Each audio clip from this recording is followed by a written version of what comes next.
내년도 일자리 예산이 역대 최고 수준으로 편성됩니다. 정부 여당은 이 밖에도 연구개발과 장애인 연금 등에 쓰일 예산도 늘리는 등 내년도 재정을 확장적으로 운용하기로 했습니다. 정창화 기자가 보도합니다. 내년 예산안의 핵심은 일자리 확충입니다. 노인 일자리를 올해보다 8만 개 이상 확대해 60만 개를 지원하기로 했습니다. 저소득층 구직 촉진 수당도 신설해 200억 원을 반영합니다. 특히 청년 일자리 예산을 충분히 반영하는 등 재정 지출을 대폭 늘려 고용 위기를 돌파하겠다는 게 정부와 여당의 구상입니다. 일자리 예산을 역대 최고 수준으로 확대하여 민간, 공공부문 일자리 창출을 적극 지원하겠습니다.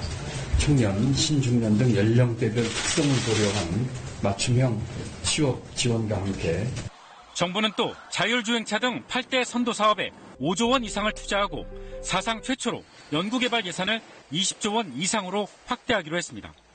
어린이집 보조교사 15,000명을 늘리는 등 사회서비스 일자리도 확충됩니다.